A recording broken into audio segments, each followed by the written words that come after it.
Hello there and welcome. I'm glad you've arrived in this quiet corner of the night. Perhaps you are here because sleep feels far away, or because your mind is restless, turning circles that refuse to close.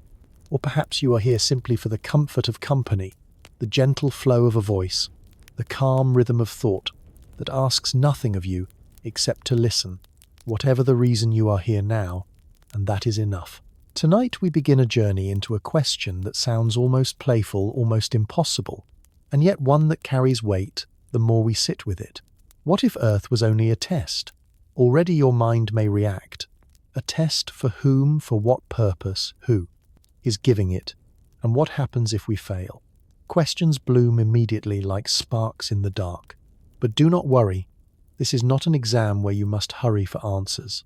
Tonight we are not racing to solve. We are resting with wonder. Let the question be like a feather in your hands, delicate, light, easy to turn over and examine from every side. Take a slow breath with me. Inhale, hold, exhale. Feel how even your breath is part of this imagined test, an answer written in rhythm, steady and calm. If Earth were a test, then perhaps the glaciers, the forests, the deserts, the oceans are the questions. Perhaps the fire we discovered, the cities we built, the wars we fought, the art we made, these are our answers. Perhaps the test is not scored by numbers, but by stories, by the way we endure, by the way we care. Pause again. In and out. You may wonder who would set such a test. Was it the universe itself, curious about life? Was it some intelligence beyond us, watching quietly? Or was it simply the nature of existence that to live is always to be tested? These are not questions with final solutions, but asking them changes how we see the world. Imagine for a moment that every challenge, every storm, every hunger, every moment of despair is not random cruelty, but part of a test designed to see what life will do. Do we break? Do we adapt? Do we create? If so, then every mammoth that trudged through ice, every bird that learned to fly, every human who lit a fire in darkness, all of them were answering. Not with words, but with life itself. And what about you? What if your own daily struggles are part of this test? The mornings when getting out of bed feels heavy, the nights when your mind refuses to rest, the disappointments and joys. What if each is a question waiting not for perfection, but for presence? If the test is not about winning, but about continuing, then every breath is already a passing grade. Pause here, in and out. Let that bring softness. To frame Earth as a test also shifts how we see history. The dinosaurs, once rulers of the planet, might have been one attempt. They flourished for millions of years, then yielded to extinction. Was that failure, or simply part of the curriculum? The Ice Age, with its brutal cold, might have been another lesson pressing humanity to invent tools, shelters, stories. Civilizations that rose and fell, Egypt, Rome, the Maya, each could be seen as exams, their answers written in stone and memory. And yet, unlike exams, we know this test has no final bell, no clear grade. It unfolds endlessly, generation after generation. Each life contributes a sentence, a word, perhaps only a breath. But together they write Earth's answer. Take another breath, in and out. Feel your breath as a word written into the fabric of the test. If Earth were a test, perhaps the rules are simple: survive, create, connect. Or perhaps the rules are unknown, hidden, leaving us to guess. That uncertainty can feel heavy, but it can also be freeing. For if the test is not about right answers, then maybe it is about sincerity. To live as fully as you can, to create beauty, to care for others may already be the best response. Let us imagine further. What if someone is watching, not gods of punishment, not judges with stern faces, but something quieter? Perhaps the universe itself, curious, observing. Perhaps it leans closer when you laugh, when you love, when you endure hardship, not to score you, but to see what life will do when tested. In that sense, we are not students in fear, but participants in an experiment of wonder. And maybe, just maybe, the universe is less interested in whether we succeed or fail, and more interested in the stories we tell along the way. A mammoth painting on a cave wall, a lullaby sung to a child, a star observed through a telescope, a voice whispering into the night, carrying someone gently towards sleep. These too may be answers. Pause once more. In and out. As we open this journey, do not feel pressure to resolve the question. You do not need to decide tonight whether Earth is truly a test. You only need to feel how the question expands the heart. It invites humility, reminding us that life may hold purpose beyond what we see. It invites resilience, reminding us that struggle is not meaningless. It invites tenderness, reminding us that every act of kindness may matter more than we know. And so, as this first part closes, let the atmosphere linger. You are here listening, resting, breathing. The world may be a test, or it may not. But tonight, the only answer you need is presence. Presence in your body, presence in your breath, presence in this story. Take one final deep breath, in and out. The question remains, what if Earth is only a test? Hold it softly as you drift into calm. The journey has just begun. At the center of our journey lies a question. What if Earth itself is only a test? Not a final destination, not the ultimate home, but a kind of passage, a trial, a preparation for something else. Tonight, let us expand this question slowly and gently, allowing its echoes to drift through time, philosophy, and imagination. Pause here, in and out. Let curiosity feel like an open horizon, not a burden. When we hear the word test our minds, leap to schoolrooms, exams, moments of pressure. But what if the test of Earth is nothing like that? Perhaps it is not a paper filled with questions to be graded, but a series of experiences that reveal who we are. Perhaps the Earth itself asks us not to memorize but to live. If Earth is a test, then what is it testing? Is it testing our ability to survive storms, to endure hunger, to adapt to cold and heat? Certainly history suggests so. Life has been shaped by countless challenges, ice ages, floods, droughts, extinctions. Those who endured were not always the strongest, but those most adaptable. Perhaps the test is about resilience, but resilience alone does not seem enough. Earth also seems to test creativity. Fire was not only warmth, but invention. Tools were not only necessity, but imagination. Language, art, story, these emerged not because they were required for bare survival, but because humans longed to create meaning. Perhaps the Earth watches not only whether we live, but how we choose to live. Pause again, in and out. Let the question sink deeper. Another possibility, perhaps, the test is about connection. Every ecosystem teaches this truth. No creature lives alone. Mammoths depended on grasslands, wolves on herds, humans on fire on one another. Even today, our survival depends on networks, air, water, soil, relationships, kindness. Perhaps the test asks, do we recognize that we are part of something larger? Do we act as if we belong, or as if we stand apart? And then perhaps the test is about humility, for Earth itself is vast. Glaciers carved valleys long before us. Forests rose and fell. Stars shone. To imagine Earth as a test is to accept that we are not the examiners, not the writers of the paper, but the participants. This is not failure. It is grounding. It is reminder. What if every joy and every sorrow is a question? When you feel happiness, perhaps the test asks, will you share it or hoard it? When you feel grief, perhaps it asks, will you close yourself or allow compassion to grow? When you face uncertainty, perhaps it asks, will you collapse or endure with patience? Each moment is not random but part of a hidden curriculum. Pause again, in and out. Notice how even your day, ordinary as it may seem, could be seen as sacred if Earth is a test. But then another thought, who if anyone is watching? If this is a test, is there a grader, a witness, a teacher? Some traditions imagine gods, spirits, or ancestors observing. Others imagine no one at all, that the test is simply existence life testing itself. Either way, the effect is similar. We live as if our choices matter not only to us, but to something larger. Consider the long story of life. Dinosaurs dominated Earth for millions of years only to vanish in an instant.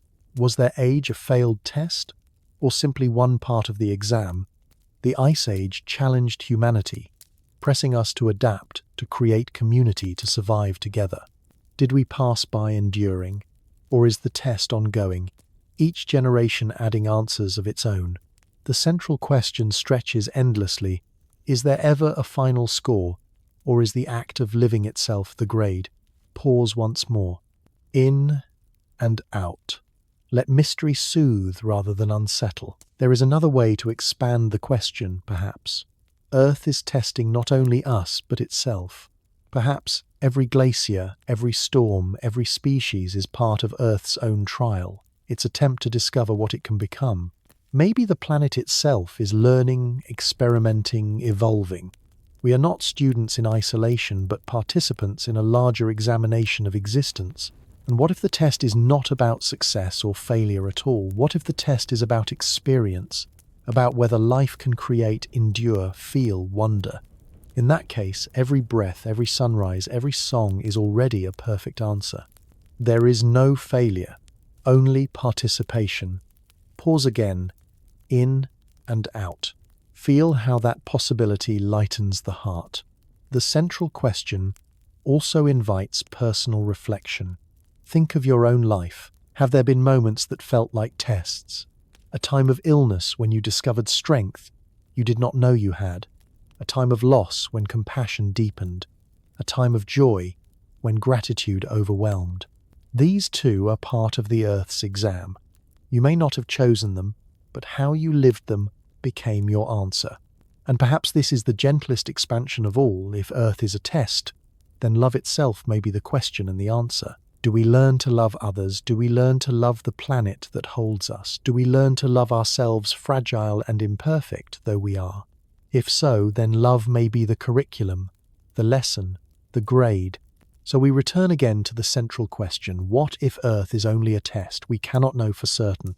But to live as if it is to treat challenges as questions, joys as answers, others as fellow test takers, changes how we move through the world. It makes life feel less random, more purposeful. It makes suffering more bearable, beauty more sacred. Take one last deep breath, in and out. Hold the question softly. Do not rush to answer. Let it remain open, an invitation to wonder each day. The journey continues, but for now the question itself is enough. We have expanded the question. What if Earth is only a test? We have let it unfold into possibilities of survival, creativity, connection, humility, even love. But before we travel further into philosophy or metaphor, let us pause for something more intimate. Let us talk not of glaciers or stars, but of you. Because if Earth is a test, then surely your life in all its ordinariness and uniqueness is part of the curriculum. Pause here, in and out. Let the thoughts soften, not harden. Where are you right now? Perhaps you are lying in bed, your phone resting lightly in your hand, screen glowing faintly in the dark. Perhaps you are curled on a couch wrapped in a blanket, the hum of a heater or the sigh of an air conditioner in the background. Or perhaps you are sitting upright, headphones, softening the world outside, seeking calm as the day winds down. Wherever you are, take a slow breath. Inhale, hold, exhale. Feel the air move through you, the same air that has moved through forests and oceans, through ancestors and animals, through every test Earth has ever offered. Now consider your own day. Did it feel like a test? Maybe in small ways the patience it took to deal with traffic, the effort to finish a task, the resilience to face something you did not expect. Or maybe in larger ways the strength to endure hardship, the courage to speak honestly, the compassion to care for someone else. If Earth is a test, then today itself was part of it. And by being here listening, breathing, you are still answering. Pause again, in and out. Notice how reflection itself feels like a form of passing. Your personal connection to this question is deeper than you may realize. Every choice you make, however small, is an answer. When you wake each morning, when you offer kindness, when you endure a difficult moment without giving up, all of these are responses written into the exam of life. You may not see them as grand, but the Earth does not grade only grand gestures. It notices persistence, sincerity, the quiet beauty of simply continuing. Think of something simple you've done today. Perhaps you smiled at someone, or held a door open, or allowed yourself rest when you needed it? These are answers. Think of something harder you've endured: pain, disappointment, uncertainty. The way you faced it, however imperfectly, is also an answer. In this test, there is no perfect score. There is only the unfolding of your life, moment by moment, answer by answer. And what about your dreams, the hopes you carry quietly in your chest? If Earth is a test, perhaps those dreams are not distractions but part of the curriculum. They test whether you dare to imagine, whether you dare to hope, whether you dare to create beauty, even in uncertainty. To dream is also to answer. Pause once more, in and out. Let yourself feel the gentleness of that truth. You are already participating, already writing answers, simply by living. And here is where the gentle invitation comes. If this story so far has soothed you, or sparked reflection, or kept you company in the silence of night, consider leaving a trace, a like, a subscription, perhaps a comment sharing which part of the question resonates with you most. This is not an obligation. It is not a burden. It is simply a way of leaving your mark, like a footprint in snow, like a handprint on a cave wall. A sign that says, I was here, and this story mattered to me. Think of it as continuity. Our ancestors left paintings on stone not knowing who would see them. Yet, thousands of years later we do. Their marks still whisper across time. Your small action, liking, subscribing, commenting, may feel trivial, but it too is a mark that endures, helping someone else find their way to calm, to reflection, to story. Pause again. In and out. No pressure, only invitation. And beyond the screen, you can carry the reflection into your own life. Notice how Earth tests you not with malice but with questions. Can you endure? Can you connect? Can you love? When you succeed, let gratitude be your answer. When you stumble, let persistence be your answer. Every step forward, however small, is part of passing. So what is your personal connection to the idea that Earth is a test? It is this: your life is already the answer. Your breath is the answer. Your presence is the answer. You need not perform. You need only be. Take one last deep breath here, in and out. Hold softly the truth that your ordinary moments are extraordinary in the context of the test. You are part of the great curriculum of Earth. And tonight, by listening, by reflecting, by resting, you are already passing. When we think of Earth as a test, it is tempting to measure only in human years, the hours of a day, the decades of a lifetime, the centuries of civilization. But Earth's true timeline is not small. It is vast, stretching across billions of years. To understand the test in its fullness, we must lift our gaze beyond personal moments, and even beyond human history. We must look into deep time, into the larger frame, where continents, drift species rise and fall, and entire ages come and go. Pause here, in and out. Feel the scale expand gently around you. Deep time is almost impossible to grasp. Imagine compressing Earth's 4.5 billion years into a single calendar year. In this calendar, each day would represent about 12 million years. Dinosaurs would appear just before Christmas. Humanity would not arrive until the last hour of New Year's Eve. Your entire lifetime would be no more than a blink in that final moment. And yet within that blink, the test feels most intense. Why? Perhaps because all of deep time has been preparing the stage for us.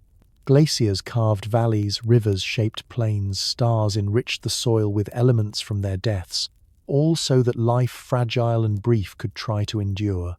Perhaps the test is not only for us, but also of us. After billions of years, what will we do with our moment? Pause again. In and out. Let humility soften your chest. Consider the great ages before ours. The Cambrian explosion 500 million years ago, when life burst into diversity. The Devonian, when forests rose and fish learned to walk. The Mesozoic, when dinosaurs ruled for 160 million years. Each of these could be seen as chapters in the exam. Some species passed their questions adapting, surviving, leaving descendants. Others vanished their answers, incomplete, yet still part of the whole. The last ice age, which we spoke of before, was only yesterday in this timescale. It shaped humanity, testing whether we could endure cold scarcity migration. We survived. And more than that, we created tools, art, language. Was that a passing grade, or simply the continuation of the test into its next phase? Perhaps deep time itself is the curriculum. Every age brings a new kind of trial. Some tests are physical. Can life survive? The asteroid, the volcano, the glacier. Some are creative. Can life invent wings, roots, brains? Some are ethical. Can beings capable of reflection learn compassion, restraint, humility? We do not yet know how. We will answer that last one. The test is ongoing. Pause once more. In and out. Feel yourself as one student among billions across time. To see Earth as a test, in deep time, is to recognize continuity. Dinosaurs were tested, and in a sense they passed, not by surviving forever, but by giving rise to birds. Mammals were tested and they adapted, filling niches left empty. Humans are tested now not only by climate but by our own choices. Perhaps passing does not mean eternal survival but transformation, the handing forward of life into new forms. What if the true test is whether life can continue in any form beyond us? In that case, extinction is not failure but transition. Each age hands the exam to the next, saying, "Now it is your turn." But another interpretation emerges. What if the test is not only about endurance but awareness? Deep time shows us that everything changes. To recognize impermanence is itself an answer. To live not in denial of it but in harmony with it may be the lesson Earth is offering. Pause again. In and out. Let impermanence feel like comfort, not threat. Think of mountains. To us they feel eternal. To deep time they are temporary wrinkles. Think of oceans. To us they seem endless. To deep time they come and go. Think of species. To us they define worlds. To deep time they are guests, brief visitors. If Earth is a test, then perhaps the first question is this: can you live knowing nothing lasts? And perhaps the second question is, what will you do with your blink of time? In deep time, civilizations are fragile sparks. The pyramids, the Great Wall, skyscrapers, all will one day crumble. The glaciers will return, or seas will rise, or stars will shift. To see this is not despair, it is liberation. It means the value of our actions is not in their permanence, but in their sincerity.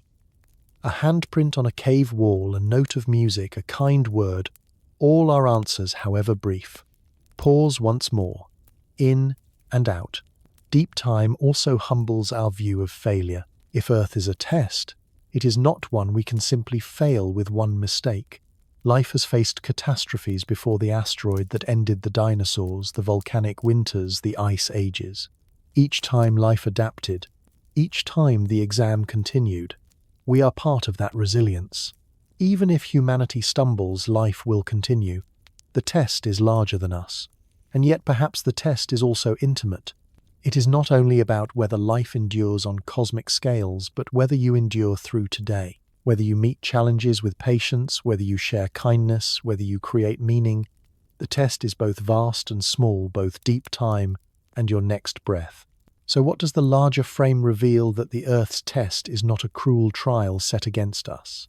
It is a rhythm, a curriculum, a story written in stone and sky. Each age adds a line, each species adds a word. You add your own sentence, brief but real. Take one final deep breath here, in and out. Feel yourself within deep time, small yes, but not insignificant. Your answers matter, even if they are brief, for in the test of Earth every breath counts. If Earth were truly a test, then science itself may be the answer sheet showing us the challenges built into the planet's design. The physical systems of Earth, the atmosphere, the oceans, the land, and the web of life create conditions that test every species, including us. Tonight, let us explore how science reveals Earth as a system of ongoing examinations where survival, adaptation, and cooperation are measured not in grades but in existence itself. Pause here. In and out. Let curiosity stay gentle, not urgent. Begin with the atmosphere. Thin, fragile, a blanket of gases clinging to Earth, it offers both gift and challenge. Oxygen fuels life, but only if organisms can use it. Sunlight warms but also burns if not shielded. The test here is balance. Plants learn to photosynthesize exhaling oxygen. Animals learn to breathe it. Humans learned to harness fire without suffocating themselves with smoke. The atmosphere tests every breath, every flame, every act of adaptation. Now the oceans. They cover most of Earth, vast reservoirs of water, food, and movement. But oceans are never still. They rise and fall, storm and calm, warm and chill. For life, the ocean's test is resilience. Fish learn to swim currents. Corals learn to build reefs. Mammals return to water, reshaping bodies to survive. For humans, oceans offered fish, salt, and pathways, but also storms, floods, and tsunamis. The sea tests courage as well as skill. Pause again. In and out. Imagine waves rolling endlessly, questions written in salt. Next, the land. Solid yet restless, shaped by tectonic plates that drift slowly but powerfully. Mountains rise, volcanoes erupt, earthquakes shatter. Each movement is a test. Can life cling to slopes, endure eruptions, rebuild after quakes? Plants root deeply. Animals burrow. Humans build shelters that bend but do not break. The land does not remain still. It challenges us to remain flexible. And then the climate. Earth tilts, wobbles, shifts, carrying ages of ice and ages of warmth. Sometimes rains fall in abundance. Sometimes deserts spread. The test here is patience. Species must endure droughts and storms, heat and frost. Our ancestors survived glacial winters, adapting with tools, clothing, and migration. Even now, climate tests us, demanding creativity, cooperation, humility. Pause once more. In and out. Feel the rhythm of Earth's tests, steady and timeless. Science also reveals biological tests. Evolution itself is a process of trial and error. Mutations arise, most vanish, some endure. Wings, eyes, roots, brains, each was an answer tested by the environment. Those that worked survived, those that failed faded. The exam is not written in ink, but in DNA. Every gene, an attempt, every life, a response. Consider ecosystems as classrooms of the test. Predators challenge prey. Prey challenge predators. Plants challenge herbivores with toxins. Herbivores adapt with new digestion. Even microbes test humans, creating illness that forces our immune systems to respond. The test never ends. It shifts each time life finds a new strategy. For humanity, the tests became more complex. Fire was a question: could we use it without being consumed? We answered with hearths and stories. Agriculture was a question: could we tame plants and animals without exhausting soil? We answered with fields and villages. Civilization was a question: could we live together in great numbers? Our answers were cities, laws and culture, but also wars and mistakes. Each advance was both a triumph and another test. Pause again. In and out. Notice how science frames every achievement as response to a challenge. Science also reminds us that tests are not always gentle. Mass extinctions mark Earth's history. Asteroids struck volcanoes, erupted, ice sheets spread. Each time, most species vanished, but life endured, reinventing itself. If Earth is a test, then mass extinctions are the most difficult exams, ones with questions so hard that few can answer. Yet from each catastrophe, new forms of life arose. Dinosaurs fell, mammals rose. Coral reefs collapsed, then returned. Even destruction becomes part of the curriculum. Humans too face such tests. Plagues, famines, earthquakes, floods, each pressed our ancestors to adapt. Some failed, others endured. The Black Death tested Europe. The Dust Bowl tested America. Pandemics test us even now. Our answers are not always perfect, but the act of answering is itself survival. Take another breath. In and out. Let humility settle. Science also reveals how interconnected these tests are. The atmosphere affects climate. Climate affects oceans. Oceans affect land. One system nudges another, and the questions multiply. For humans, this means that no test can be taken alone. Our survival depends not only on our own actions, but on the entire network of Earth systems. The test is collective. Perhaps that is the truest scientific lesson. Earth is not testing individuals in isolation. It is testing systems. It asks, can life cooperate? Can species coexist? Can humanity act, not as conqueror, but as participant? The grade is not given to one alone, but to the whole. Pause once more. In and out. If we see Earth through science as a system of tests, then every moment of existence is part of the exam. Each storm, each drought, each new disease is a question. Each adaptation, each invention, each act of kindness is an answer. The tests may feel harsh, but they are also invitations to grow, to expand, to become. And so, what does science teach us about the test? That it is not rigged against us. It is simply the nature of life to be questioned, to respond, to continue. Passing does not mean perfection. It means persistence. It means learning. It means enduring long enough to create beauty, meaning, connection. As you rest tonight, hold that thought gently. Earth's tests are not cruel. They are ancient rhythms. The glaciers, the storms, the quakes, the plagues, they are questions. Our lives, our communities, our stories, they are answers. And you too are answering simply by breathing, by listening, by being here. Take one last deep breath. In and out. The exam continues, but for tonight you are safe. The only answer needed is rest. Science offers one view of Earth as a system of tests, climate, ecosystems, adaptation. But long before microscopes, satellites, or carbon dating, humans already sensed that life itself might be a trial, a journey filled with lessons. They told this intuition through myth, legend, and sacred story. Across cultures, echoes appear. Earth imagined as an examination, existence framed as a passage, every soul walking through challenges towards something greater. Pause here. In and out. Let yourself feel how story carries wisdom as surely as data does. In Greek myth, heroes were constantly tested. Odysseus faced storms, monsters, temptations, each one less about victory and more about character. Hercules performed 12 labors, each labor not just physical but moral restraint, cleverness, courage. The myths whispered to live is to be tested. Earth itself is the arena. In Hindu tradition, life is often described as Maya, an illusion or veil. The test lies in whether one can see beyond surface desires, beyond fleeting pleasures to the eternal truth. Every birth is an exam, every death, a graduation, every cycle of reincarnation, a continuation of lessons. The earth is not final, it is classroom. Pause again. In and out. Indigenous traditions around the world also echo this theme. Among many Native American stories, Earth is seen as a place where humans learn humility, respect for animals, care for land. To harm nature is to fail the test.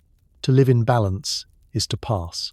Among African myths, trickster figures like Anansi often test people, revealing whether greed, pride, or kindness will guide their choices.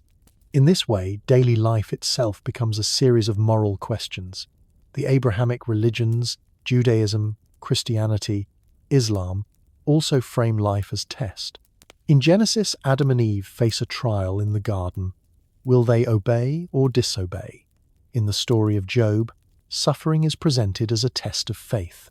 In Islam, life itself is described as fitna, a test of belief, patience, and compassion. Again and again, earth is framed as temporary ground where choices matter, where behavior shapes destiny. Pause once more. In and out. Notice how across cultures, the theme repeats: life is not random. It is examination, trial, lesson. Even in myths of creation, testing appears. Some Pacific Island stories describe gods sending humans through trials to prove worthiness. Norse mythology speaks of Ragnarok, a final test for gods and humans alike. In Buddhist thought, temptation by Mara under the Bodhi tree is a test of the Buddha's resolve. Each tradition, in its own language, presents Earth not as static but as a proving ground. Why does this theme echo everywhere? Perhaps because humans facing storms, hunger, disease could not believe existence was meaningless. They felt there must be purpose in struggle. Myth provided that purpose. If life is a test, then pain is not wasted, it teaches. If life is a test, then joy is not trivial, it reveals character. The exam is constant, but so is meaning. Pause again. In and out. Even today, cultural echoes remain. We speak of trials by fire, of tests of faith, of passing life's exam. We frame our experiences, graduations, marriages, careers, illnesses, as tests we must face. Though we may not always speak of gods or myths, the metaphor endures. The earth is still seen as stage, classroom, arena, but myths also soften the fear of tests. They remind us that failure is part of learning. Hercules stumbled, Odysseus erred, Adam and Eve fell. Yet the stories continue. Redemption remains possible, lessons deepen. Earth as a test does not demand perfection. It asks only persistence, humility, sincerity. Pause once more, in and out. Let comfort settle in myths remind us that stumbling is part of passing. If Earth is a test, then myth is its first textbook. Before science measured, myth explained. Before philosophy questioned, myth reassured. Together they reveal that the intuition of life as exam is not new. It is ancient, woven into the oldest stories we know. So, what does this mean for us? It means we walk in continuity. Our ancestors faced storms and said, "This is a test." We face different storms, digital, political, personal, and echo the same. This is a test. The language changes, but the meaning endures. As you rest tonight, imagine yourself in that lineage. Imagine sitting by a fire thousands of years ago, hearing a myth about gods testing humans. Imagine realizing that your struggles mirror those of heroes, that your choices matter beyond your own life. Imagine the comfort that gave the strength it lent. You are not separate from that tradition. You are part of it, carrying the myth forward. Take one last deep breath, in and out. Hold softly the thought, myths are not lies but mirrors. They reflect humanity's oldest sense that Earth is a test, not cruel but meaningful, not hopeless but filled with lessons. And tonight, as you drift toward rest, you are living that echo. You are part of the story. If Earth is a test, then our species Homo sapiens has been writing its answers for nearly 3,000,000 years. Unlike the mammoth or the saber-toothed cat, our strength was never in claws or tusks. It was in adaptation. Tonight, let us wander through the science of human resilience and see how every tool, every migration, every spark of fire might be understood as an answer in the great exam of Earth. Pause here. In and out. Let your breath become part of that long history. From the start, humans faced challenges written into Earth's design. Harsh climates, scarce food, predators stronger than we were. The test was simple: endure or vanish. Our response was creativity. We learned to sharpen stones, to shape them into blades. We learned to weave grasses into baskets, hides into clothing. We learned to carry fire from one camp to another. Each adaptation was not only survival but response, our first essays on Earth's page. Consider migration. Fossils and DNA reveal that humans left Africa tens of thousands of years ago, walking into deserts, forests, tundra. Each environment posed a different exam. The Sahara asked, "Can you endure heat?" Siberia asked, "Can you endure cold islands?" Asked, "Can you sail?" Each time humans adjusted. We tanned hides, built boats, stored food, invented myth to carry courage. Migration itself was our answer to the question of change. Pause again. In and out. Imagine those long footsteps echoing through time. Adaptation was also biological. Skin tones shifted with latitude, balancing protection from sun with production of vitamin D. Bodies grew stockier in cold regions, leaner in hot ones, following rules of physics as much as culture. Even digestion adapted. Some communities evolved the ability to drink milk into adulthood, others to digest starch more efficiently. These too were answers not chosen but written by evolution into our very DNA. But adaptation was not only individual, it was communal. The test of Earth often came in winters too harsh for one person alone. Families gathered, tribes shared, food cooperation replaced solitude. Anthropologists note that our brains grew not only to hunt or craft, but to connect. Language blossomed, first gestures, then sounds, then full words. To say, "Help me share this watch," there was itself a survival strategy. Community became the answer to Earth's most difficult questions. Pause once more. In and out. Feel how your own need for connection is ancient, not weakness but strength. Tools became essays in resilience. The spear extended our reach. The bow and arrow gave distance. The needle carved from bone allowed us to sew furs tightly, keeping out icy winds. The fishing hook, small and sharp, opened oceans of food. Each invention was not just cleverness, but adaptation, answers written in bone, wood and fire. Shelter, too, was an answer. In Ukraine, archaeologists have found huts built from mammoth bones, arranged in circles covered with hides. In caves across Europe, soot marks show where fires burned night after night. These shelters were not only roofs, they were affirmations, small essays saying, "We belong here even against the cold." Consider food. Earth tested us with scarcity. Some seasons gave abundance, others gave none. Our response was versatility. We ate roots, berries, nuts, meat, fish, honey. We learned to grind grains, to dry fruits, to preserve meat in smoke. Our omnivorous appetite was itself an answer. We will eat whatever Earth offers and find a way to thrive. And yet the greatest adaptation may have been imagination. Where predators had claws, we had stories. We painted animals on cave walls not because pigment filled bellies, but because story filled spirits. To imagine was to practice survival before it happened to teach children lessons to remind adults of meaning. When Earth tested us with fear, imagination answered with hope. Pause again. In and out. Let imagination feel as real to you as fire. Science shows us this resilience in bones and artifacts. Skulls with healed wounds prove communities cared for the injured. Tools found far from their source show trade between groups. Symbols carved on ivory show thought beyond survival. The evidence whispers, adaptation was not only about surviving Earth's exam, but about shaping identity, meaning culture. And what about agriculture? Around 12,000 years ago, after the Ice Age waned, humans began to plant seeds deliberately. Wheat, barley, rice, maize.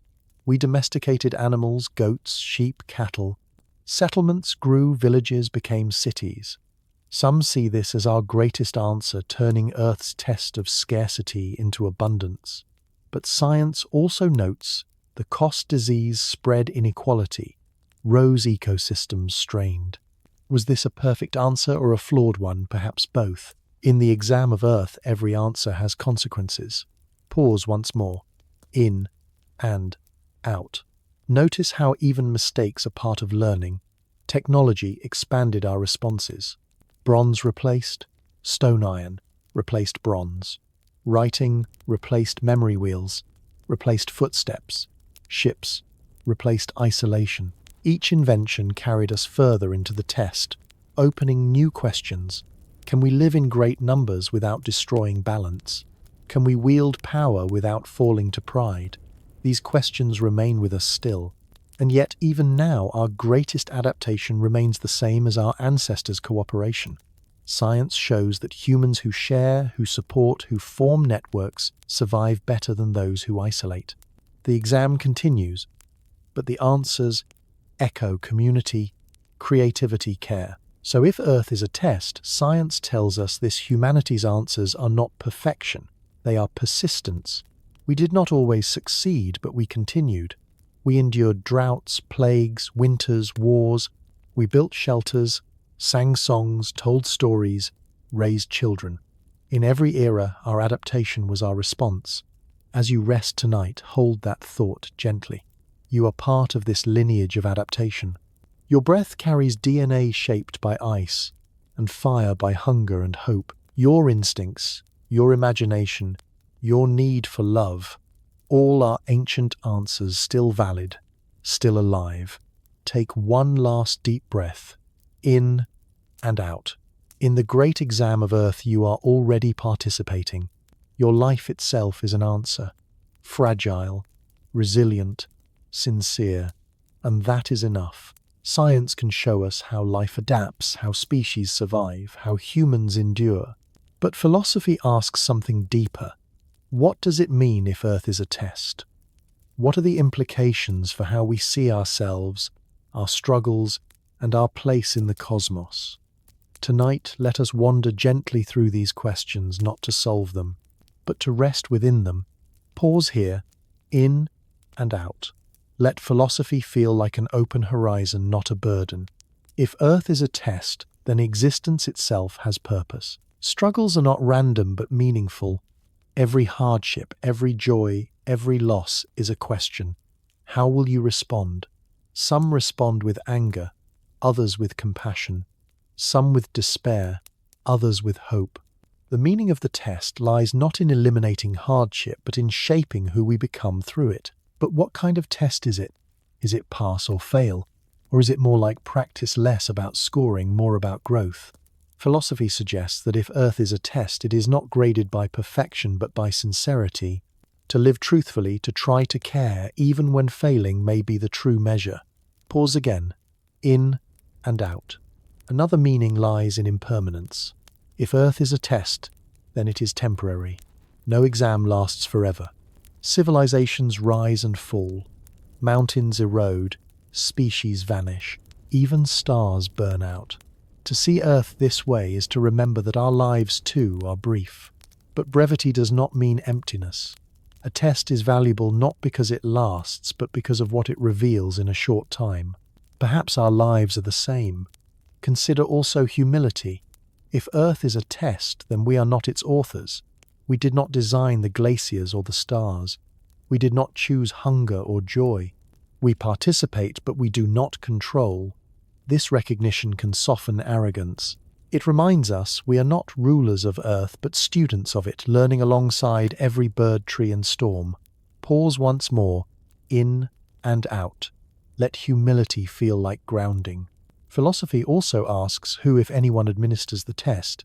Some imagine God, spirits, ancestors, the universe itself. Others imagine no examiner at all, that the test is life testing itself, unfolding without overseer. Either way, the effect is similar. Life feels weightier. Choices matter. Even if no one watches, you watch yourself.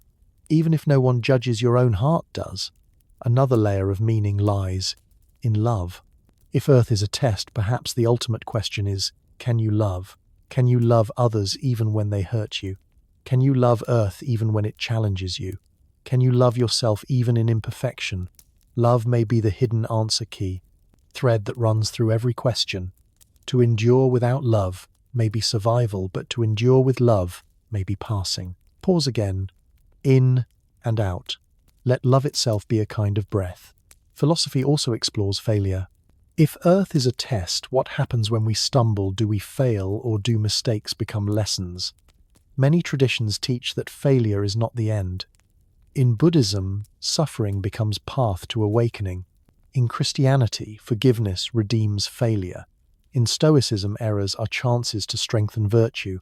Perhaps the test of Earth is not about never falling, but about rising again. Think, too, of community. If life is a test, are we examined alone or together? Philosophy leans toward the latter. Our choices ripple outward.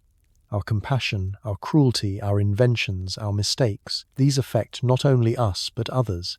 If Earth is a test, then perhaps it is collective. Humanity rises or falls together. Cooperation becomes not just survival, but moral necessity. Pause once more, in and out. Imagine yourself as one voice in a chorus, one answer among billions. Another meaning lies in creativity. If Earth is a test, then art, music, story are not luxuries, they are answers.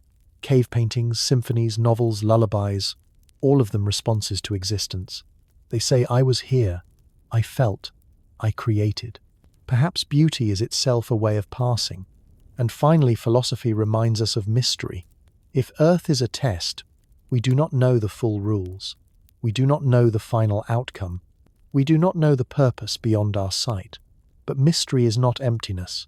It is invitation. To live without knowing, to continue despite uncertainty, may be the bravest answer of all.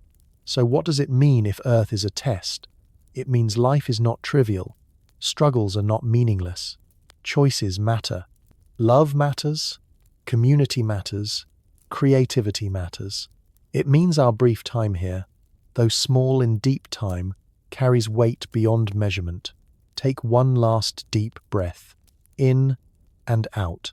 Hold softly this truth: you are not failing. You are already answering. Every breath, every kindness, every persistence is part of the test, and that is enough. We have spoken of science, of myth, of philosophy, but now let us come closer. Let us pause with you here in this quiet moment and feel the question not as abstraction, but as breath, as body, as sensation. If Earth is a test, then your daily experience, your senses, your memories, your ordinary acts are part of the answer. Tonight let us reflect personally through the soft doors of the senses. Pause here, in and out. Let your body become present. Begin with breath. Feel it moving now, filling your chest, leaving again. The air you draw in is the same air that brushed against mammoths, the same air that flowed through forests, the same air your ancestors breathed as they sat by fires. If Earth is a test, then perhaps each breath is the simplest question: will you continue?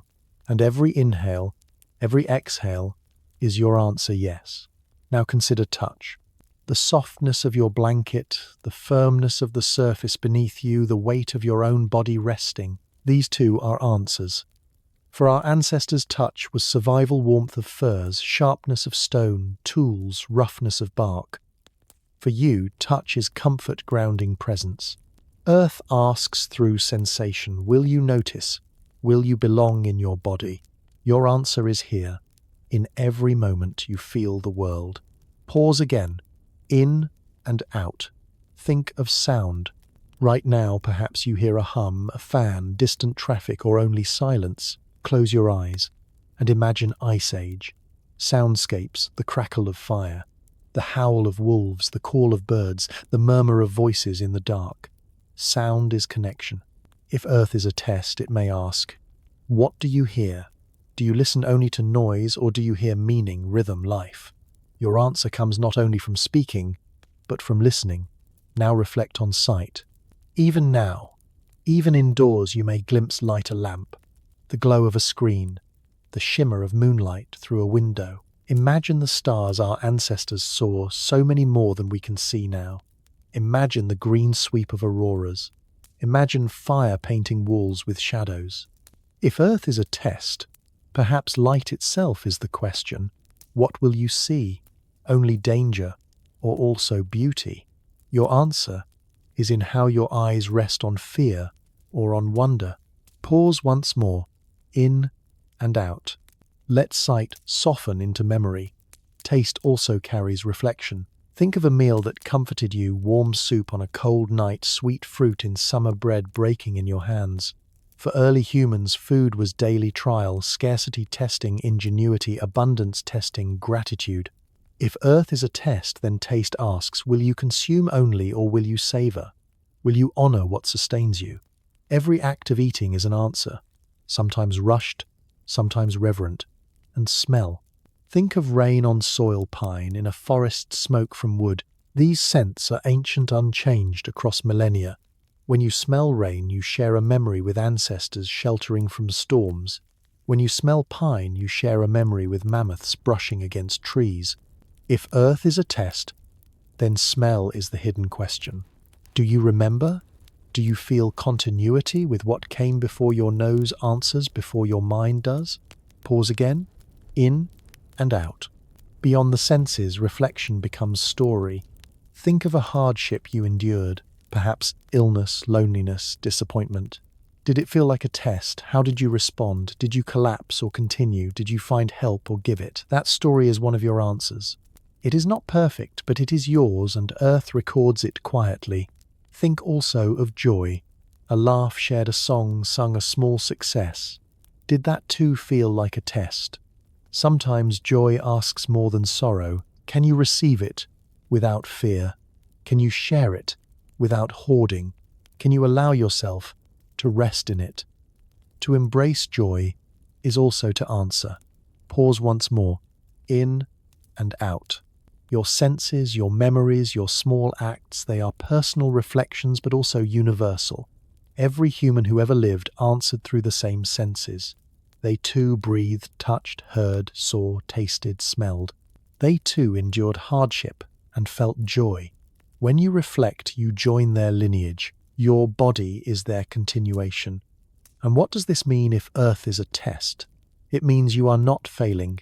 You are already participating. You are answering with every sensation, every memory, every act of endurance or kindness. You may feel ordinary, but ordinary is the very ground of the exam. Pause again, in and out. Let relief soften you. As you prepare for rest, notice your body again. Your breath, your touch, your sounds, your light, your taste and smell. All of them are answers written in experience rather than ink. Earth's test is not in distant galaxies or abstract theories. It is here in you, in now. So tonight, your personal reflection is enough. You need not solve cosmic riddles. You need only feel your breath, your senses, your presence. That is already passing. That is already meaning. Take one last deep breath, in and out. Hold softly this truth. The test of Earth is not far away. It is here in your body, in your senses, in your reflections, and you are already living the answer. When we ask what if Earth is only a test, it feels like a comforting metaphor, a way of giving meaning to struggle. But not everyone agrees. Throughout history, thinkers have raised counter-arguments, questioning whether life is a test at all. Tonight we will explore those opposing views and then gently hold them alongside the idea we've been carrying. For truth is rarely one-sided. Pause here, in and out. Let openness soften you. The first counter-argument: if Earth is a test, where is the examiner? Some say there is no evidence of anyone grading, watching, or judging. Life often feels random. Storms destroy without regard. Illness strikes without fairness. Good people suffer, while the cruel sometimes thrive. If this is a test, critics argue it is a poorly designed one. Perhaps Earth is not a test at all, but simply existence, indifferent and unmeasured. The second counter-argument is that the metaphor of a test can feel heavy. Tests imply pressure, performance, fear of failure. Some philosophers suggest this framing burdens us unnecessarily. Instead of living freely, joyfully, we live anxiously worried about grades we can never see. Would it not be kinder, they ask, to imagine life as a gift or a dance or a song, something meant to be lived, not passed or failed? Pause again, in and out. Notice how even criticism can open space for reflection. A third objection: tests imply purpose, but what if the universe has none? Some schools of thought, like existentialism, suggest life has no inherent meaning. We create our own. To call Earth a test is to project order onto what may be chaos. This does not mean despair, it means freedom. If there is no examiner, no grade, then we are free to define life ourselves. Another counterpoint comes from science. Evolution does not test with intention. Mutations arise randomly. Natural selection keeps those that work, discards those that do not. There is no exam, no question, no conscious curriculum. Life is not graded. It simply continues, shaped by chance and necessity. To speak of a test is poetic, not literal. Pause once more, in and out. Let these views rest beside you without fear. But counter-arguments also have counterpoints of their own. If there is no examiner, then perhaps the test is self-given. We watch ourselves. We grade our own sincerity, our own compassion, our own endurance. Tests need not come from outside. They can arise within. If the metaphor feels heavy, we can lighten it. Earth's test need not be judged with harshness. It can be gentle, less like an exam with red marks, more like a puzzle, a practice, a path of growth. In this softer view, failure is not final. Mistakes are lessons. The only grade is sincerity, and if the universe has no inherent purpose, perhaps calling it a test is still useful. Human minds crave meaning. To frame life as a test, even poetically, may help us face hardship with courage. The metaphor need not be literal to be powerful. A myth can comfort, a story can guide, even if it is not fact. Pause again. In and out. Feel the balance of perspectives. Even science, when looked at differently, allows room for the metaphor. Evolution is not intentional, but it is selective. Organisms face challenges, climate predators, hunger. Those that adapt survive. In a sense, Earth does test not with questions on paper, but with conditions. To call it a test may not be literal, but it captures the experience of life pressing against limits. Opposing views remind us of humility. We do not know whether Earth is a test, a gift, a song, or something else entirely. Each perspective highlights a different truth. Life does feel random at times. It does feel burdensome at times. It also feels purposeful, joyful, meaningful. To hold all these views at once is to honor complexity. Pause once more. In and out. So what do we do with counter-arguments? We hold them gently alongside the metaphor of the test.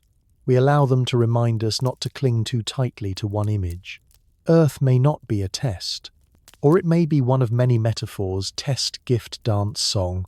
Each illuminates part of the whole, and in that multiplicity lies freedom. You may choose tonight to rest in the idea of Earth as a test, finding comfort in the sense of purpose. Tomorrow you may prefer to see life as a dance, playful and flowing. Both can be true, both can guide, both can soothe. Take one last deep breath, in and out. Hold softly this truth. Counter-arguments do not erase meaning, they expand it. They remind us that life is vast, mysterious, capable of being many things at once. So, is Earth a test, perhaps? Perhaps not. Perhaps it is also a gift, a story, a song. The question remains open, and in that openness lies the beauty. Sometimes a question is best understood not with logic alone, but with metaphor. When we imagine Earth as a test, we are not describing classrooms or score sheets. We are reaching for images, symbols large enough to hold mystery, soft enough to rest in. Tonight let us explore metaphors that give shape to this idea and gently explain what they reveal. Pause here, in and out. Let your breath become the rhythm of reflection. The first metaphor, Earth as a classroom. In this classroom, the lessons are written not on chalkboards, but in forests, oceans, storms, and relationships. The teachers are not people with books, but experiences themselves. Grief, joy, hunger, love. Every day is a new lesson. Some days are easy, some impossibly hard. There are no grades handed back. The only measure is growth, whether we learn, whether we care, whether we continue. Another metaphor, Earth as a forge. In a forge, fire and pressure shape raw metal into tools or art. The heat is painful, the hammering relentless, but without it the metal remains shapeless.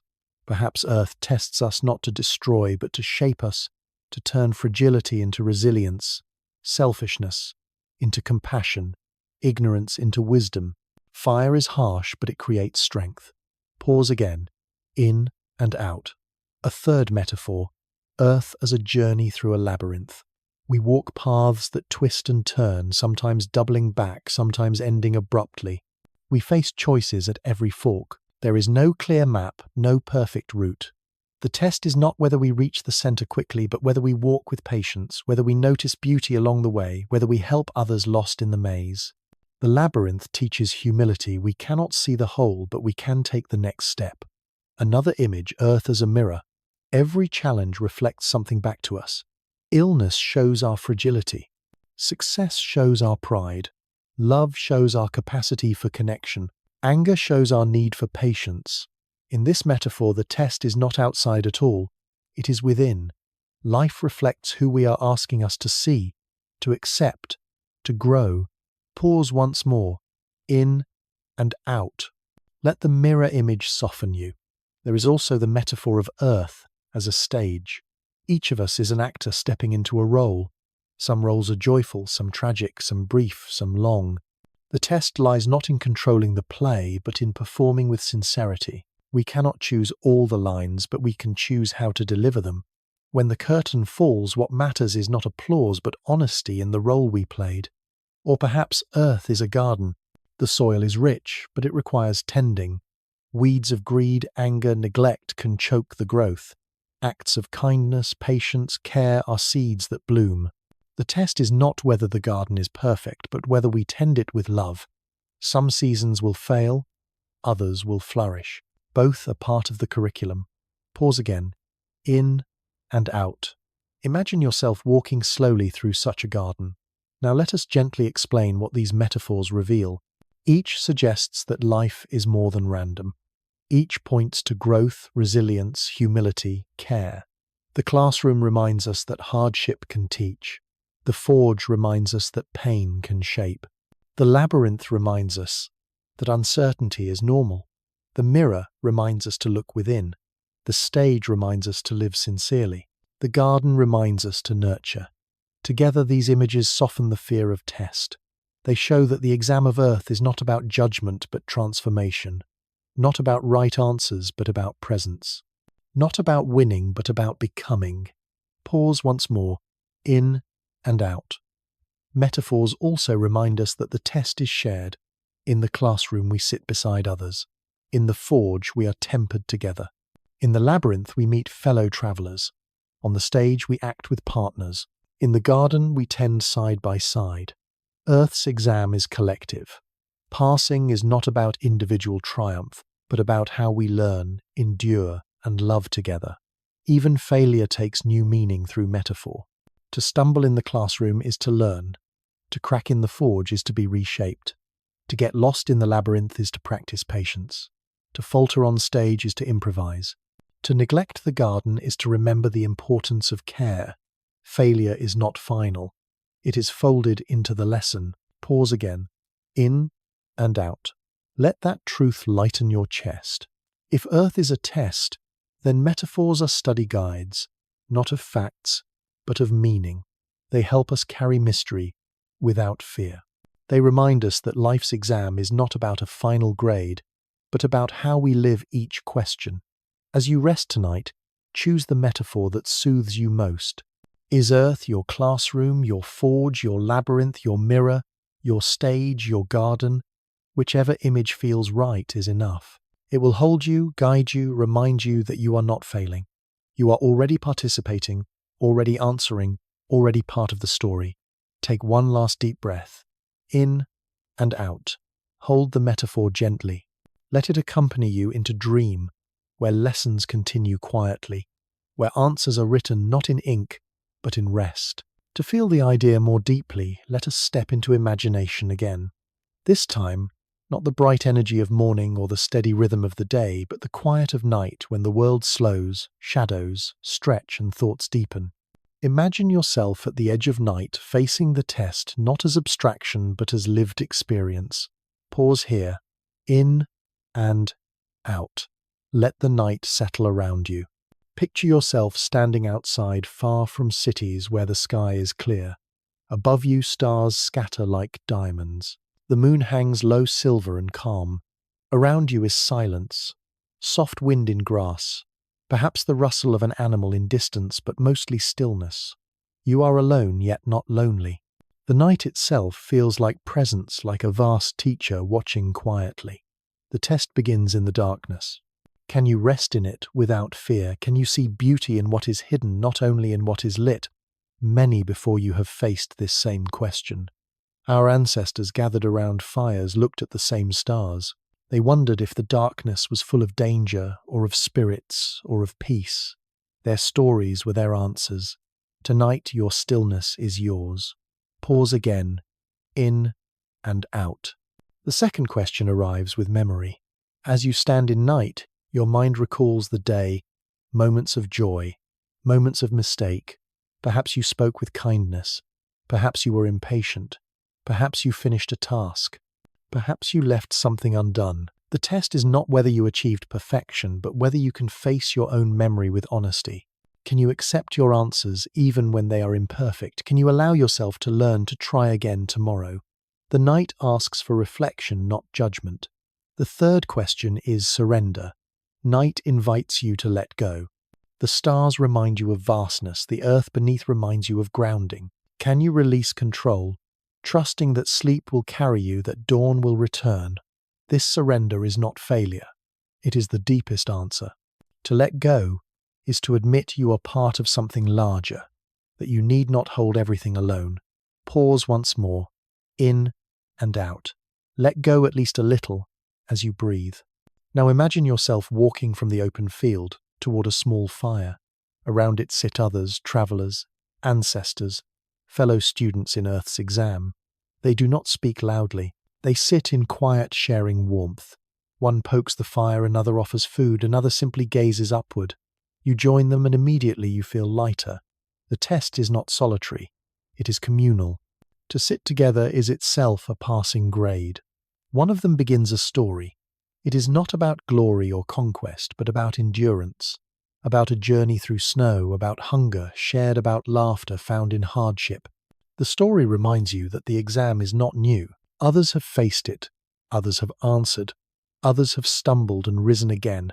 You listen, and listening itself is part of your response. Pause again. In and out. Imagine yourself by that fire. The night deepens. Shadows grow. Stars wheel overhead. Slowly, one by one, those around the fire rest. Some lie on blankets, others lean against logs, one nods off mid-story. Their surrender to sleep is quiet testimony. The test is not about endless striving. It is also about knowing when to rest. You too feel your eyes heavy, your breath slow. The fire crackles. The stars glow. The earth holds you steady. And here lies the deepest question of night. Can you trust enough to close your eyes, to allow the world to continue without your constant effort? To rest is to answer yes. The test does not punish you for sleeping. It asks you to sleep to practice faith in tomorrow. Pause once more. In and out. Feel the invitation to rest. In this imagined scene, the test is not frightening. It is gentle. It asks you to face darkness, to face memory, to surrender, to connect, to rest. These are not tasks beyond you. They are woven into your ordinary life. To pass is not to be perfect, but to be present, to notice stars, to remember, to release, to belong, to sleep. And so as you picture yourself at the edge of night, know this, you are already passing. The very act of standing beneath stars, of breathing in silence, of joining others by fire, of drifting toward rest, all of it is enough. Earth does not demand more. It simply asks you to live sincerely in the moment you are given. Take one last deep breath, in and out. Hold softly this truth at the edge of night. The test becomes gentle. The questions become simple. The answers become natural. And you even now are part of them. Science explains the world. Philosophy interprets it. When we weave the two together, the metaphor of Earth as a test becomes richer, layered, multidimensional. Tonight, let us wander gently between fact and thought, blending them as one might weave two colors into a single thread. Pause here. In and out.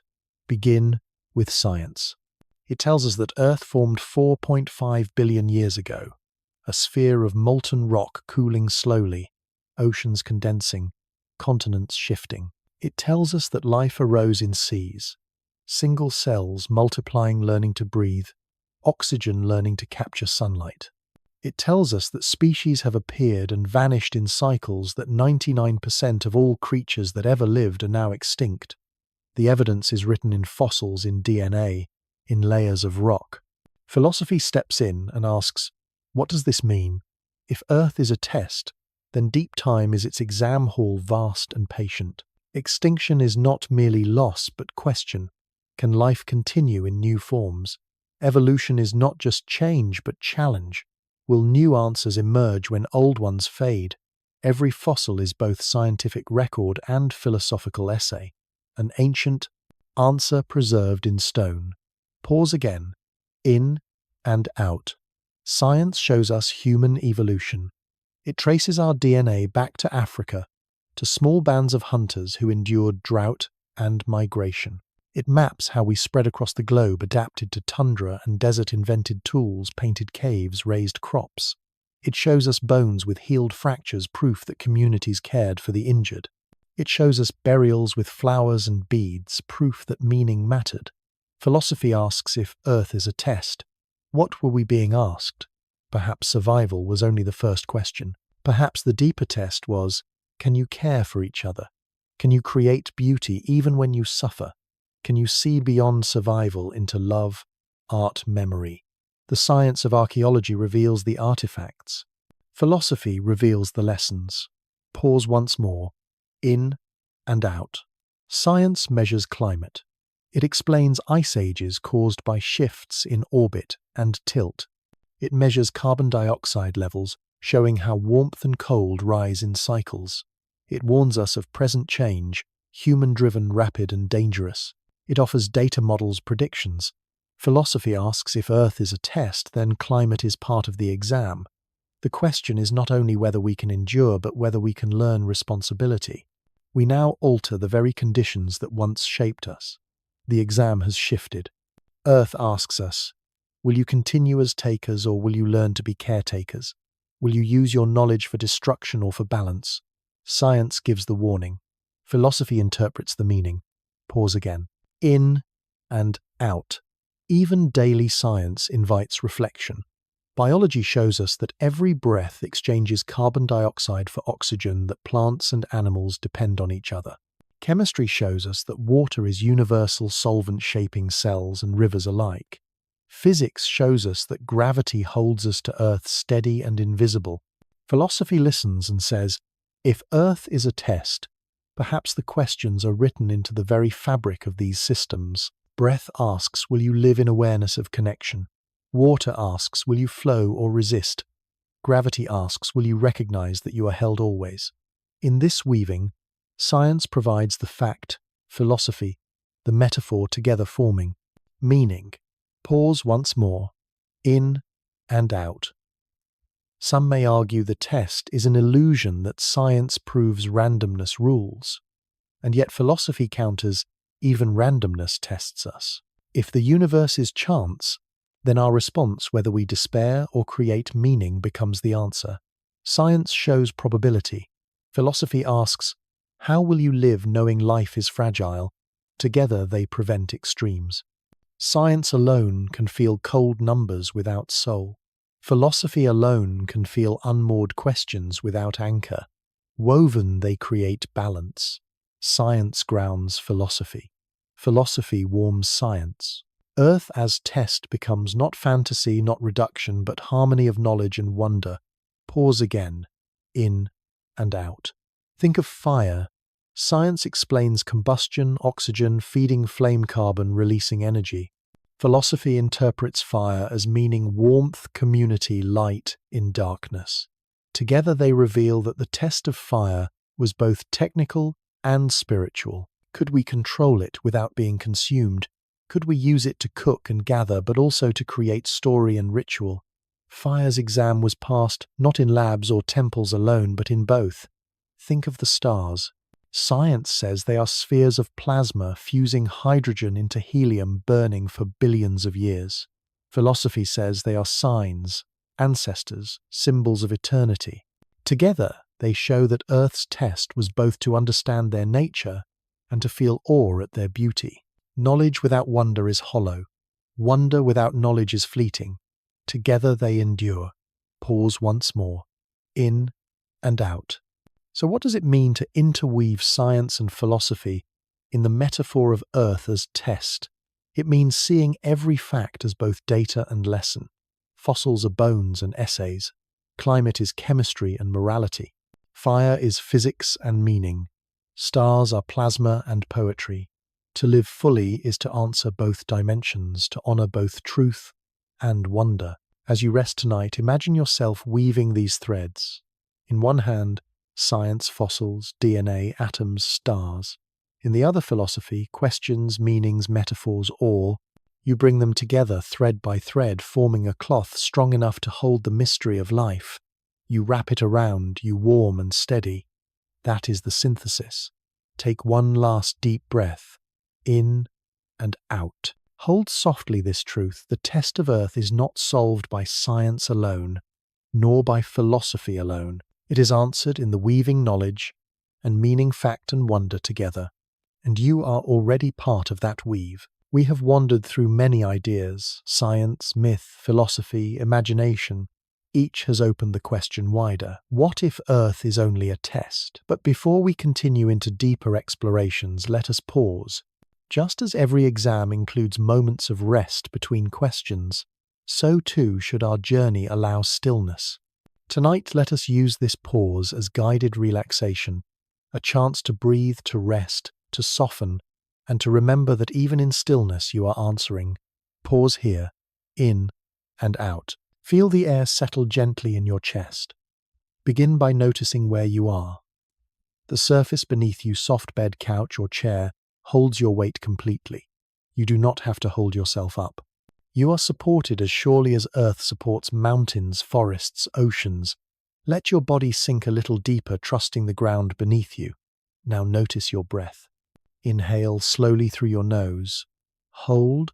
Exhale gently through your mouth. Each breath is steady, calm, unhurried. Imagine that the air itself is part of the test, asking nothing more than presence. By breathing, you answer perfectly. Let us move through your body. Begin with your shoulders. Feel if they are tight, heavy. Let them drop as snow drops softly on branches, as glaciers melt slowly into rivers. Release the weight. Now your jaw.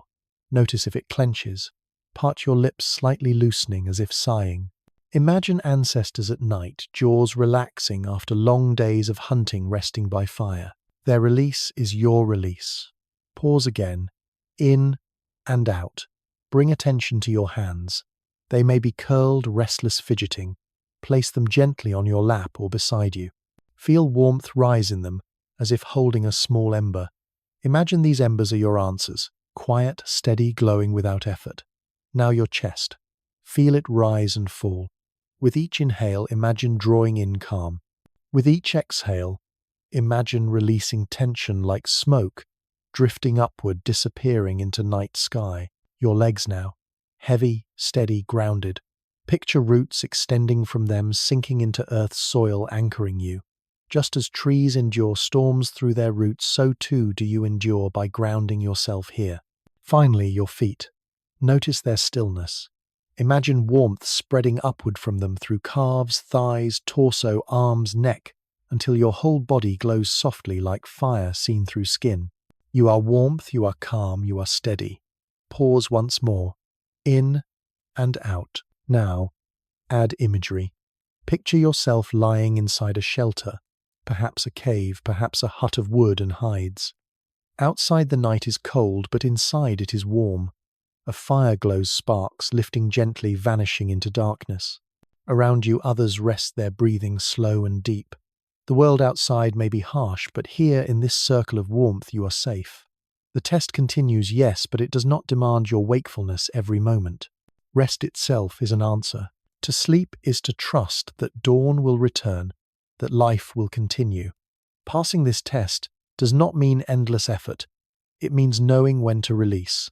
Take another breath, in and out. Imagine the crackle of fire aligning with your breath. Inhale with its glow, exhale with its sparks. If thoughts wander, let them. They are like clouds crossing a sky, or like animals moving across a plain, present, passing, harmless. You need not chase them. Simply notice, then return to breath. Now lengthen the rhythm. Inhale to a count of 4. 1, 2, 3, 4. Hold. 1, 2. Exhale to a count of 6. 1, 2, 3, 4, 5, 6. Again. Inhale calm. Hold stillness. Exhale release. Each cycle draws you deeper into rest. Pause again. In and out. Imagine the test of Earth as a great book. You are one page within it. Tonight you close your page not forever, only until morning. Other pages turn, other lives answer. You rest, and that too is part of the story. Release any thought of failure. You cannot fail by resting. You cannot fail by breathing. You cannot fail by being here now, listening, softening. Every pause is a response. Every moment of letting go is an answer written in stillness. Take one last deep breath here, in and out. Let your body be heavy, your mind be light, your spirit be calm. This pause is intentional, gentle part of the curriculum. Tonight, your guided relaxation is the passing grade. We have listened to science, which shows us Earth's systems, atmosphere, oceans, climate evolution unfolding like exam questions written into reality. We have listened to myth, which frames life as trial, as passage, as lesson from gods or spirits. We have listened to philosophy, which asks what it means, what it teaches, how we should live. Each is a thread. Tonight, let us weave them together into a single cloth, soft and wide enough to wrap around us. Pause here, in and out. Let weaving itself be your rhythm. Science offers the warp threads stretched tight and strong. They are facts, data, evidence, glaciers carved, valleys, DNA carries, ancestry, stars, fuse, hydrogen, gravity holds planets. These are unyielding, reliable. They form the structure of the fabric, the vertical strands. Myth offers the weft threads crossing horizontally with color and pattern. They are stories of heroes, gods, ancestors, spirits. They explain suffering as tests, joy as gifts, death as transformation. They bring vibrancy, richness, warmth. Without them, the cloth is pale. With them, it glows. Philosophy is the rhythm of the loom itself. It asks, what does this mean? Why do these threads matter? It ensures the cloth is not only woven but purposeful. Without philosophy, the fabric might fray patterns scattered. With philosophy, the weaving holds together, creating coherence. Pause again, in and out. Imagine yourself watching this cloth grow thread by thread. Take fire as example. Science says it is combustion, oxygen feeding flame, energy released as heat and light. Myth says it is gift of gods. Prometheus stealing fire, Maui fishing it from trees, ancestors tending sacred sparks. Philosophy says it is meaning warmth, community, creativity, danger. Woven together, fire becomes more than physical, more than symbolic. It becomes whole, a phenomenon of atoms, a gift of myth, a lesson of being. Take death. Science says it is biological process, cells cease, organs fail, body returns to soil. Myth says it is passage, souls judged, ancestors waiting, cycles continuing. Philosophy says it is reminder of impermanence, invitation to live sincerely. Woven together, death is not only end, not only story, not only reflection. It is all three-layered. Pause once more. In and out. Let this weaving soften fear. This synthesis also reshapes the metaphor of Earth as test. Science shows us the curriculum storms, hunger, evolution, survival. Myth shows us the narrative gods testing mortals' life framed as trial. Philosophy shows us the meaning, growth, humility, compassion. Alone, each is partial. Together they reveal that the test is both real and symbolic, both harsh and gentle, both external and internal. And here lies comfort. When one thread feels weak, another holds. If science feels cold, myth warms it. If myth feels fanciful, science grounds it. If philosophy feels abstract, science and myth anchor it. The cloth does not tear easily because the threads interweave. Pause again. In and out. Even our personal lives are woven in this way. Think of illness. Science explains bacteria, viruses, immune responses. Myth might frame it as trial of spirit, lesson from ancestors' shadow to be endured. Philosophy asks, what can this teach me about patience, resilience, compassion? Together these threads turn illness from meaningless pain into layered experience.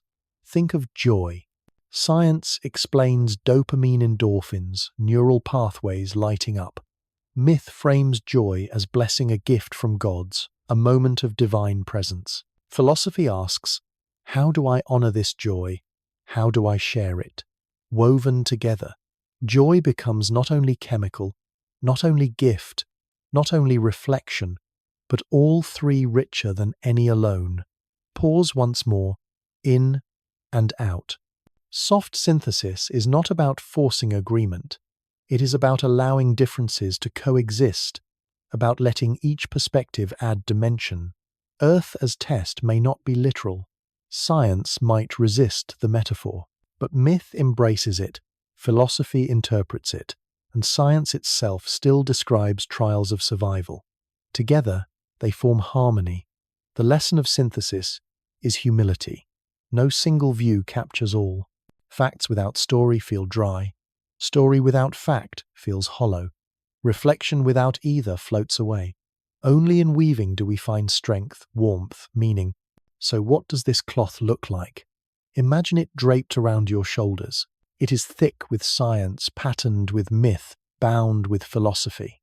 It carries fossils and fire gods, and ancestors' questions and lessons. It is not perfect, no fabric is. But it is enough to warm you, enough to comfort you, enough to remind you that you belong to Earth's great exam, not as isolated student, but as participant in a woven whole. Pause again, in and out. Feel the cloth settle over you. And here is the deepest truth: you are both weaver and thread. You carry science in your cells, myth in your culture, philosophy in your thoughts.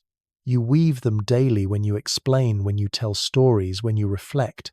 You are not outside the fabric. You are within it. As you rest tonight, let synthesis cradle you. Do not worry about answers or grades.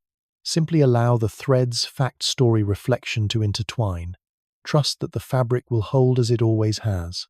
Take one last deep breath, in and out. Hold softly this truth: the test of Earth is not harsh when seen through synthesis. It is a fabric woven of many threads, and you are already part of its design. Every journey, no matter how vast, eventually reaches a threshold. We have traveled together through science and myth, philosophy and metaphor, imagination and reflection. We have asked and re-asked the question, what if Earth is only a test? And now we approach the quiet place, where the story begins to turn toward rest, where curiosity softens into calm, where thought yields to silence. Pause here, in and out. Notice how your body already senses the shift, the gentle descent toward closure. A threshold is not an end. It is a passage, a doorway, a moment of standing between. Imagine yourself walking along a long corridor lined with the echoes of everything we have explored: the glaciers of deep time, the myths of heroes and gods, the philosophies of love and humility. Each echo lingers on the walls like paintings, like handprints left by ancestors. You carry them with you as you near the door. When you arrive at the threshold, you pause. Behind you lies the vast exam hall of Earth, the questions written in storms and stars, in hunger and joy. Ahead lies silence, sleep, renewal. You do not abandon what you have learned. You carry it through. The threshold is transition, not loss. Pause again, in and out. Think of thresholds in life. The moment before stepping into a new home, the pause before speaking an important word, the silence before dawn breaks. In each there is tension past behind future ahead. Earth too is full of thresholds, the change from ice age to warmth, from hunter to farmer, from myth to science. Each threshold is part of the test, asking not for certainty but for courage to step through. As we prepare for closure tonight, consider what we have gathered. We have seen that science shows Earth's tests in survival, in adaptation, in climate. We have seen that myth echoes the intuition that life is trial. We have seen that philosophy asks us to live with sincerity, humility, love. We have seen that personal reflection shows even breath and presence are answers. Each is a gift, each a lesson, each a part of the curriculum of life. And now the threshold asks, will you carry these softly into rest? Will you let them settle not as burdens but as comfort? You need not hold them tightly. They are like feathers light enough to float with you into dreams. Pause once more. In and out. Imagine yourself at the doorway now. On one side, the questions remain open. What is Earth? What is the test? Who watches? Why does it matter?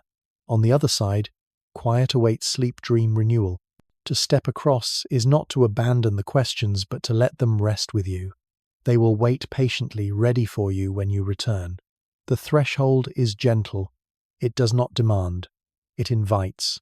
Just as night invites sleep, Just as winter invites rest, just as silence invites listening, you may cross slowly, pausing to breathe, or you may drift without noticing, already held by calm. Both are enough. Take another breath, in and out. And perhaps this is the truest test of all, not whether we solve the mysteries, but whether we can rest with them unsolved. Whether we can cross thresholds without fear, trusting that life continues, that meaning unfolds, that dawn returns. To rest is also to pass. As you stand here preparing to cross, remember that you are not alone. Others have stood here too, ancestors, travelers, storytellers, listeners. They crossed into sleep, into dream, into tomorrow. You follow their footsteps, part of the same lineage. The exam of Earth continues, but for now, your portion is to rest. Pause once more, in and out. So let us cross together. Step softly through the doorway. Leave behind the noise of day. Carry with you only what soothes the breath, the story, the quiet truth that life itself is enough. On the other side, sleep waits ready to hold you. Take one last deep breath, in and out. The threshold is open. You are ready to cross. At the very beginning of this journey, we asked one question. What if Earth is only a test? We have wandered far since then, through glaciers and myths, science and philosophy, imagination and rest. Now, we circle back, not to close the question, but to return to it with gentler eyes, with a calmer heart, with the comfort of having walked alongside it for many hours. Pause here, in and out. Let the question itself rest softly in your chest. If Earth is a test, then science offers one set of answers. The atmosphere tests every breath. The oceans test resilience. The land tests patience. Evolution tests adaptation. Our species has responded with tools, language, cooperation, imagination. These are essays written in bone and fire, in DNA and culture. If Earth is a test, then myth offers another set of answers. Life framed as trial, as journey, as passage. Gods sending challenges. Ancestors, watching spirits guiding. Heroes stumbling and rising again. Myths remind us that the sense of being tested is ancient, carried in story, long before microscopes or telescopes. If Earth is a test, then philosophy offers still another perspective. The meaning lies not in grades, but in growth. The exam is not about perfection, but about sincerity. The questions are written not in textbooks, but in grief and joy, in humility and love. To stumble is not failure. To rise again is passing. Pause again, in and out. And then, if Earth is a test, your own life becomes the most intimate proof. Each day a paper, each breath an answer, each act of kindness a passing grade. You need not solve cosmic riddles. You need only live present and sincere. Even rest, yes, even sleep is part of the exam, reminding us that surrender is as important as striving. But what if Earth is not a test? Opposing views remind us that perhaps life is random, indifferent, without examiner or purpose. And yet even this can be folded into meaning.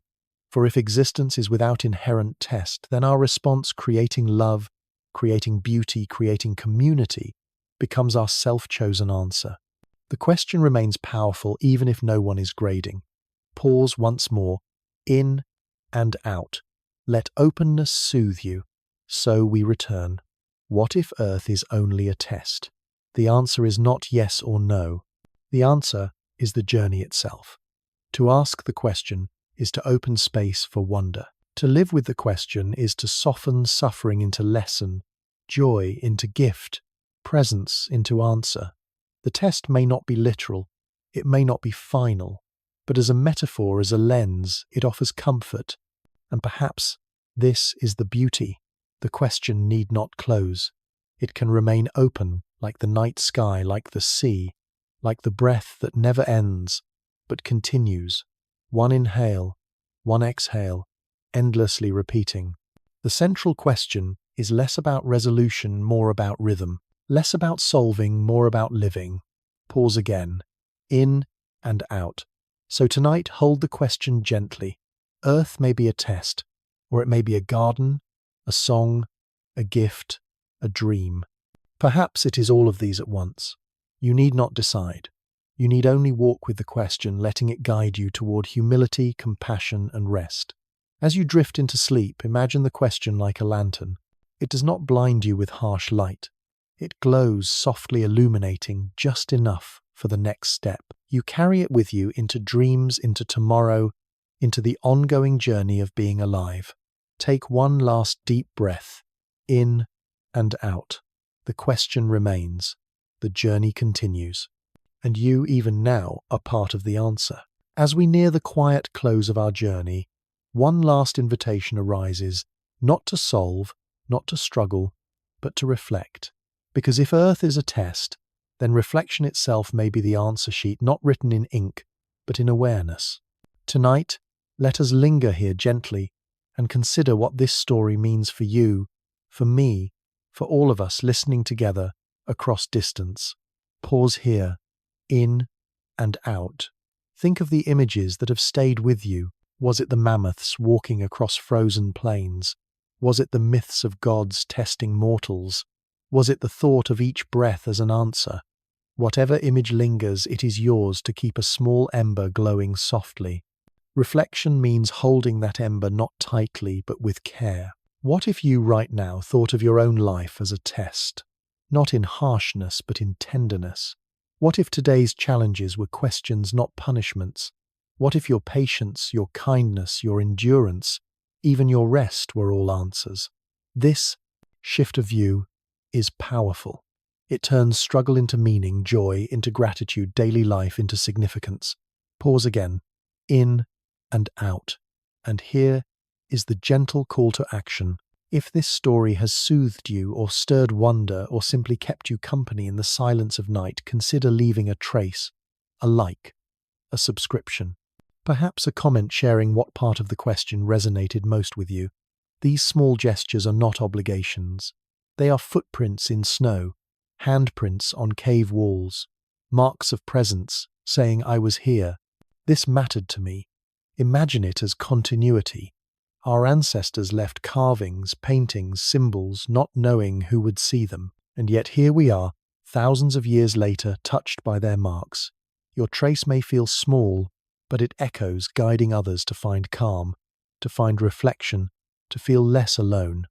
Pause once more, in and out. No pressure, only invitation. Beyond the screen, you can carry reflection into your daily life. Notice how Earth tests you, not cruelly but gently. Will you endure? Will you connect? Will you love tomorrow? When fatigue arrives, see it as a question. When joy arrives, see it as a question. When silence arrives, see it as a question. Each response becomes your answer. And perhaps share that reflection with a friend, with family, with someone you love. Tell them softly, life feels like a test sometimes. But maybe that's not frightening. Maybe it's meaningful. In speaking it, you weave the thread further, connecting story to story, answer to answer. Pause again. In and out. So here is the final gentle CTA reflect, respond, share. Not as duty, but as presence. If you leave a mark here, like, subscribe, comment, you participate in a lineage of storytellers stretching back to firelit caves. If you carry reflection outward into kindness, into love, you participate in the test itself. And remember, you are already enough. You do not need to add more to pass. Your breath, your presence, your listening are already answers. Reflection is simply a way of noticing them.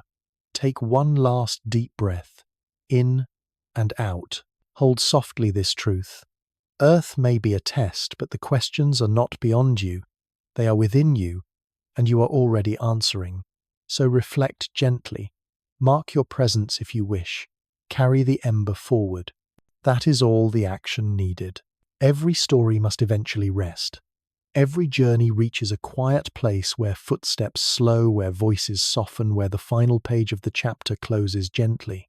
Tonight we arrive at that place not with abrupt ending, but with a whisper that the path continues. For if Earth is a test, then no single episode is the last. Each closes only to open the next. Pause here. In and out. We have asked together, what if Earth is only a test? We have seen science framing survival as curriculum myth, framing life as trial philosophy, framing it as meaning and personal reflection, framing it as answer.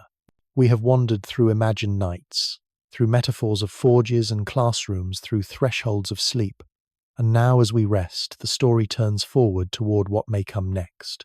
Imagine the test continuing beyond this question. If Earth is only a test, then perhaps there are further exams ahead.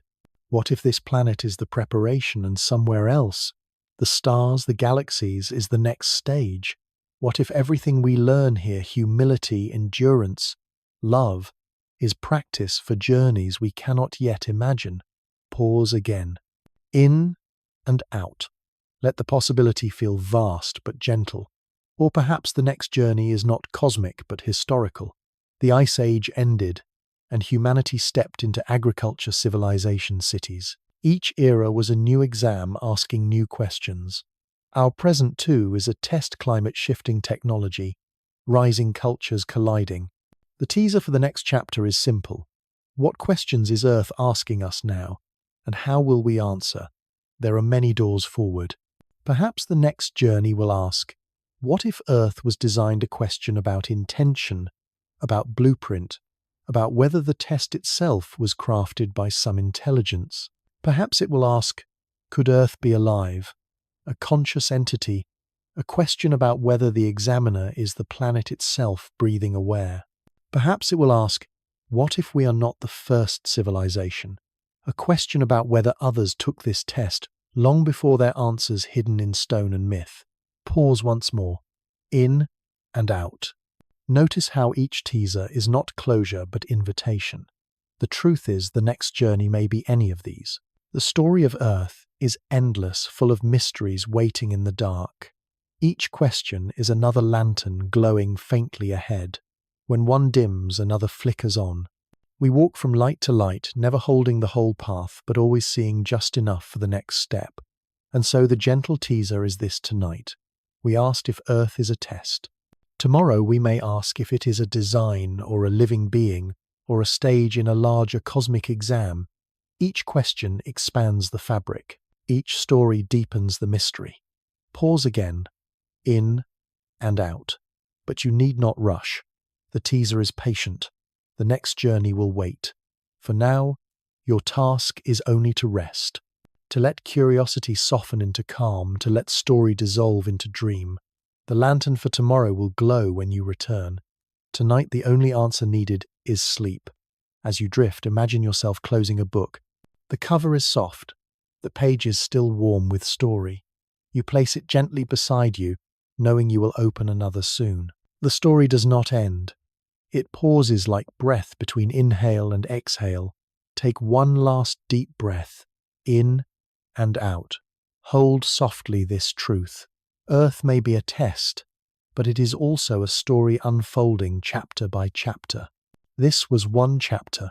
The next waits ready when you are. Until then, rest gently, dream deeply, and know that you are already part of the answer. Good night.